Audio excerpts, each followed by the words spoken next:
कि गाली दे दिया, गाली दे दिया। अरे सनातन को गाली दो, हमें क्या लेना देना। हम जानते हो प्रभु को जिस दिन अभी एक ही तो दिए हो, 100 ही पे मारता है वो। इसीलिए तुम कृष्ण के मुंह से उनकी किसी की बुराई नहीं सुनोगे।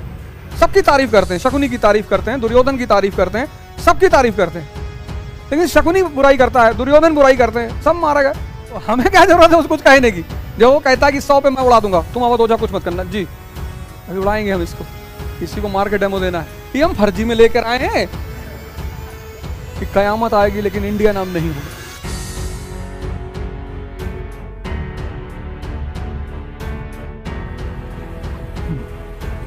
जय हिंद फ्रेंड्स।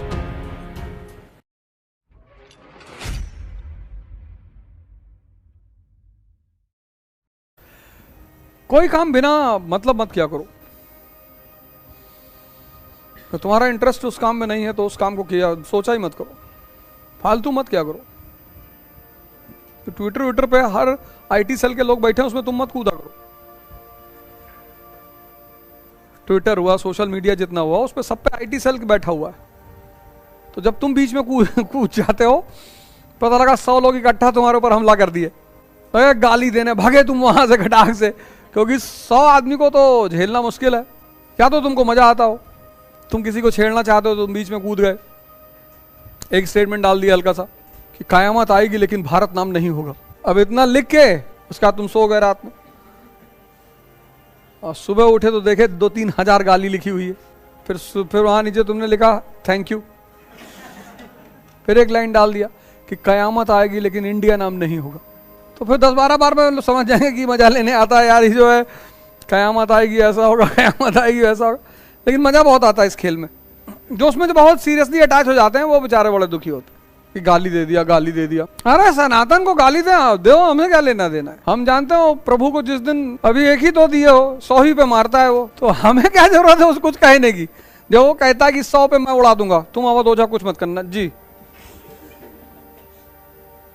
भाई शिशुपाल दे रहा है गाली तो भीम नाराज हो रहे हैं, तो भगवान रोक रहे हैं कि भीम भैया ये हम फर्जी में लेकर आए हैं, तो हमको अपने वाले पे भरोसा है। 100 जिस दिन क्रॉस हुआ तब तुम जाओगे। जिनको भरोसा नहीं होता वो गुस्सा हो जाते हैं। जैसे बलराम को देखोगे, वो एपिसोड देखो तो बलराम गुस्सा हो जाते हैं, शिशुपाल अरे अभी उड़ाएंगे हम इसको, इसी को मार के डेमो देना है।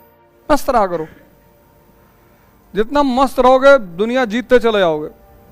किसी की बुराई मत करो, ये सब नियम बना लो अपने जीवन का। किसी की बुराई नहीं करनी, करनी ही नहीं। सब मैंने सीखा, मुझे बहुत काम आया। तुम दिन भर बुराई करोगे, तुम्हारा खुद का माइंड नेगेटिव हो जाएगा। उस नेगेटिव माइंड से घंटा तुमको पॉजिटिव चीजें मिलेंगी, तुमको कुछ नहीं मिलेगा, तुम भिखमंगे हो जाओगे। तुम सोचो नेगेटिव माइंड पॉजिटिव अचीवमेंट, ये कैसे हो सकता है। इसीलिए तुम कृष्ण के मुंह से उनकी किसी की बुराई नहीं सुनोगे। सबकी तारीफ करते हैं, शकुनी की तारीफ करते हैं, दुर्योधन की तारीफ करते हैं, सबकी तारीफ करते हैं। लेकिन शकुनी बुराई करता है, दुर्योधन बुराई करते हैं, सब मारा गया। देखो कृष्ण कितने इज्जत से शकुनी का नाम लेते हैं, मामा जी को प्रणाम, मामा श्री। जानते हैं घोर पापी है ये, लेकिन इज्जत बहुत देते हैं, क्योंकि वो उनकी इनबिल्ट डीएनए है, उनको देना ही है।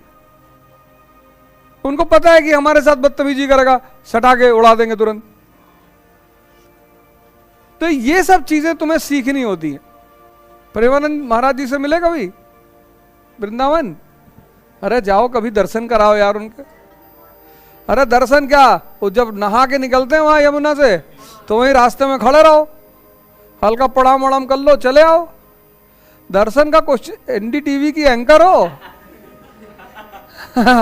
गजब आदमी हो यार।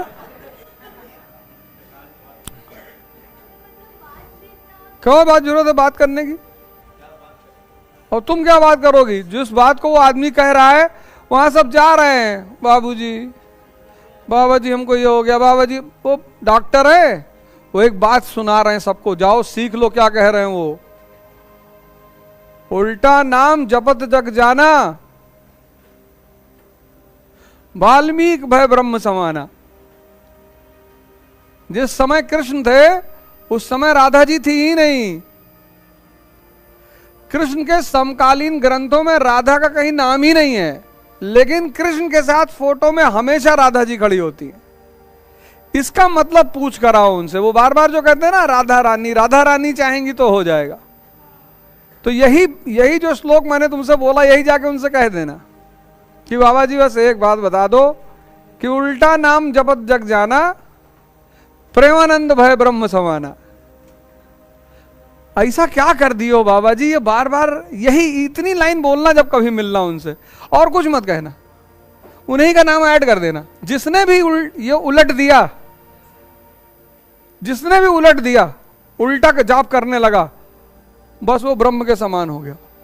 भाई रत्नाकर डाकू थे ना, वो इतने बड़े संत हो गए, यहां एमएससी फिजिक्स का प्री नहीं निकल रहा है, तो कुछ तो बात रही होगी ना। तो तुलसीदास जी ने लिखा है उल्टा नाम जपत जग जाना। तो किसी से पूछो कि भैया ये क्या है, कहते वो राम नहीं जानते तो मरा मरा कहते थे। अबे जो मरा मरा कहता सकता है वो राम राम नहीं कह सकता। इसके पीछे कोई भेद है, रहस्य है, वो संत ही समझाएगा। तो अगर कभी उनसे मिलना तो कहना हमारे गुरु जी ने कहा है ओझा ने कि उल्टा नाम जपत जग जाना और प्रेमानंद भय ब्रह्म समान। तो जिसके पास शक्ति है उसको तो जल चढ़ेगा ही।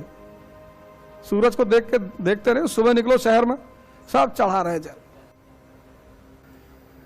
तो जैसे मुझे मन समझ में आया, ऐसे मुझे दूसरी बात यह समझ में आई कि सिर्फ अपने ऊपर काम करना है, अपने सिवा किसी पे काम ही नहीं करना। तो जैसे जैसे शक्ति इकट्ठी होती जाएगी तुम्हारे ऊपर जल चढ़ता जाएगा। चेतना तुम्हारी चित्त से अलग नहीं है, जोड़ी हुई है। तो जहां तुम्हारा चित्त है वहीं तुम्हारी चेतना है। इसलिए जिस काम में तुम्हारा चित्त नहीं लग रहा उस काम में परफेक्शन कभी आएगा ही नहीं। और जहां तुम्हारा चित्त लग रहा है, क्योंकि चेतना भी साथ बैठी हुई है, तो जहां चित्त लग रहा है उस काम में तुरंत परफेक्शन आ जाएगा। क्योंकि चित्त अकेला नहीं आता, चित्त का साया है चेतना। इसीलिए चित्त को सांस पे लगाना होता है कि धीरे धीरे चित्त गायब हो जाता है, चेतना बच जाती है। पर लंबी साधना है वो, पर मजा बहुत आता है। तो तुम जहां चित्त लगाओगे वहां चेतना अपने आप चली आएगी। तो जब भी तुम बहुत बनते संवरते, साफ सुथरा रहना चाहिए। बनते संवरते हो इसका मतलब तुम किसी को आकर्षित करने का प्रयास कर रहे हो, शक्ति लगा रहे हो, मेहनत कर रहे हो। तो जब तुम्हारा चित्त दूसरे पे लगा हुआ है तो तुम्हारी पढ़ाई खाक होगी, कुछ नहीं होगा। जो भी बन संवर रहा, वो चाहे स्त्री हो चाहे पुरुष। हाँ, अब कहीं विवाह में जाना है, किसी फंक्शन में जाना, वो सब एक अलग बात है। लेकिन तुम क्लास में आते हो, वो दोनों में से कोई भी हो, चाहे स्त्री हो चाहे पुरुष, जो भी आकर्षित करने का प्रयास कर रहा है वो अपने चित्त को बाहर फेंक रहा है। सिंपल, बहुत छोटा सा सूत्र है। तभी तो लोग सिर्फ हाव भाव, शक्ल, सजावट देख के पहचान जाते हैं कि तुमसे ना हो पाएगा, सीधे। इसलिए जहां तपस्या है वहां सरलता है। आश्रम में देखो कैसे सब लोग गमछा बांधे हुए हैं, सिर्फ गमछा, बनियाइन सैंडो वाली 80 रुपए की और गमछा 80 रुपए का। तो जहां सरलता है वहां तपस्या है। इसका मतलब आदमी तपस्या कर रहा है, क्योंकि उसको आकांक्षा नहीं है किसी को आकर्षित करने की।